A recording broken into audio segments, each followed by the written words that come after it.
Imagine being a child curled up with a book for hours. You lose sense of the entire world, and then you read another one, and more, until you've devoured an entire library trip's worth of books. That was me, and receiving the William C. Morris Award, I feel that same sense of wonder.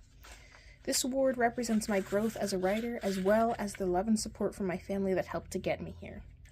First, I would like to express my gratitude to the award committee as well as the YA community. The William C. Morris Award exists to recognize debut authors in the YA literature and celebrates the courage of first-time authors. Without the readers, the YA literature as a genre wouldn't exist, so I want to thank you guys as well. Being chosen from the 5 amazing finalists this year is an amazing honor. This book began in 9th grade. That was when my first draft began, and I finished that draft in 10th grade.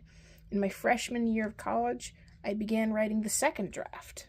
These characters, this world, this story, are very dear to my heart, and it means so much to me that other young adults agree that these characters are worth reading.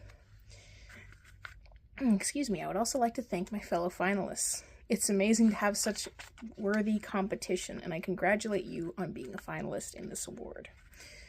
While this award is the culmination of my work, my journey began much earlier in life, specifically in elementary school, with the person who first taught me to read words and then to love them. My mom inspired me by first teaching me how to read and to write. She homeschooled me and taught me these skills herself.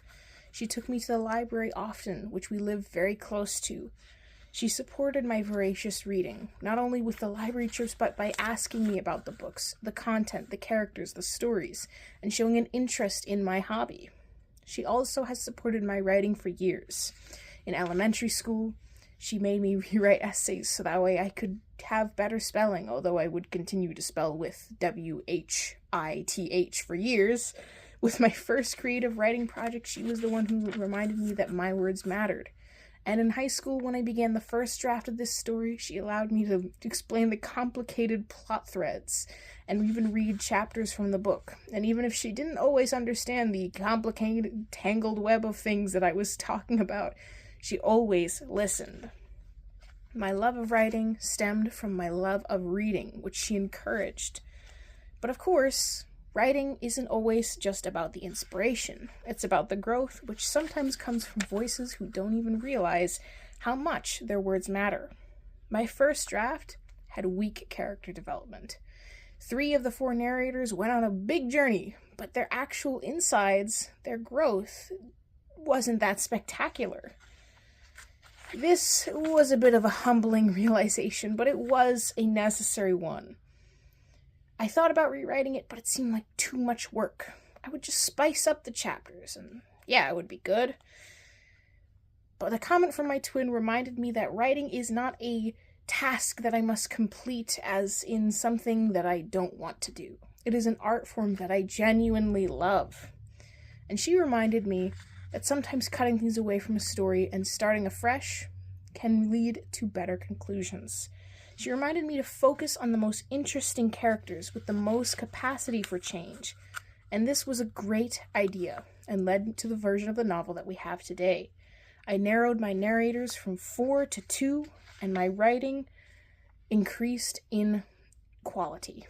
The characters now have a genuine journey, not just physically, but emotionally. Cutting down the story did help to make it better. It taught me resilience and reminded me that feedback is very important to the writing process. Tonight, I've shared gratitude for this award, for my mother's inspiration, and for the feedback that helped get the novel here. This award is not just a recognition of my work, it is a celebration of the love, the encouragement, and the inspiration that made this journey possible. Thank you once again to the committee, to the YA community, to my mom, and of course, to everyone in attendance. Thank you very much.